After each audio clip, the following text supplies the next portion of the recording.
కాపులను బీసీల్లో చేర్చడంతో పాటు బడ్జెట్లో ప్రత్యేక కేటాయింపులు ఇతరత్ర ఎన్నికల హామీలు అమలు చేయాలని కోరుతూ ఇవాళ తూర్పుగోదావరి జిల్లా తునిలో కాపు నాడు నిర్వహిస్తున్నారు.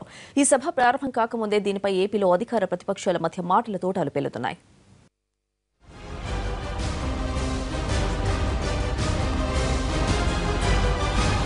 మాజీ మంత్రి ముద్రగడ పద్మనాభం నిర్వహిస్తున్న కాపు గర్జనపై ఏపీలో అధికార ప్రతిపక్షాలు దుమ్మెత్తి పోసుకుంటున్నాయి. కాపుల కోసం టీడీపీ ప్రభుత్వం ఏం చేస్తోంది అని, ఇప్పుడు సభలు సమావేశాలు అవసరం ఏంటని టీడీపీ నేతలు ప్రశ్నిస్తున్నారు. కాపులను బీసీలో కలుపుతామనే హామీకి ప్రభుత్వం కట్టుబడి ఉందని, అందుకే కమిషన్ వేశామని మంత్రులు అంటున్నారు. ఈ సభకు కూడా ఏ వైఎస్ఆర్ సపోర్ట్ ఉన్న సభకు కూడా ప్రభుత్వ పరంగా ఏ సహకారం చేస్తే నాకు అభ్యంతరం లేదు.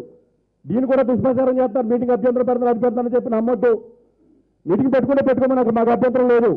కానీ చంద్రబాబు నాయుడు గారికి మాత్రం ఈ కాపుల విషయంలో మాత్రం బీసీలకు ఇబ్బంది లేకుండా కాపులో చేరుతారు. ఆర్థికంగా కార్పొరేషన్ ద్వారా ఆర్థికంగా పిల్లలను కానీ పెద్దవాళ్ళు కానీ అన్ని రకాలు ఆదుకుంటామని చెప్పి తెలియజేస్తున్నాం. మంత్రుల వ్యాఖ్యలపై వైసీపీ నేతలు మండిపడ్డారు. కాపు గర్జన వెనుక రాజకీయ పార్టీల హస్తం ఉందని, తప్పుడు ఆరోపణలు చేస్తున్నారంటూ ఆగ్రహం వ్యక్తం చేస్తున్నారు. తునిలో జరుగుతున్న కాపునాడుకు ఏ పార్టీకి సంబంధం లేదని, ఎన్నికల హామీల అమలు కోసమే కాపులు ఉద్యమిస్తున్నారని పార్టీ నేతలు అంటున్నారు. ఇప్పటికైనా చంద్రబాబు ఎన్నికల సమయంలో కాపులకు ఇచ్చిన హామీల్ని నెరవేర్చాలని వైసీపీ నేతలు డిమాండ్ చేస్తున్నారు.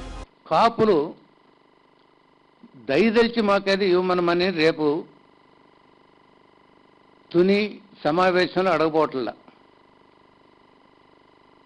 ఒకసారి పూర్వ చరిత్ర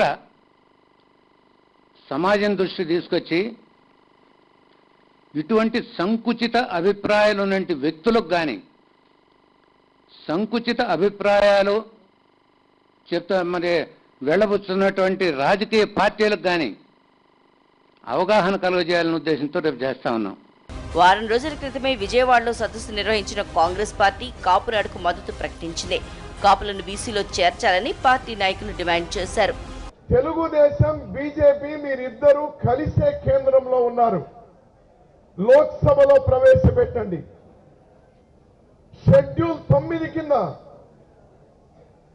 రాజ్యాంగ సవరణ కోసం మీరు అక్కడ పెడితే కాంగ్రెస్ పార్టీకు సంబంధించిన 45 మందే కాదు, యూపీఏ భాగస్వాములందరితో కూడా దానికి సపోర్ట్ చేపించే బాధ్యత కాంగ్రెస్ పార్టీది.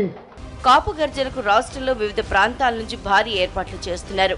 రాయలసీమ నుంచి భారీ సంఖ్యలో కాపులు వాహనాల్లో బయలుదేరారు. పార్టీలకు అతీతంగా వాహనాల్లో బయలుదేరుతున్నారు.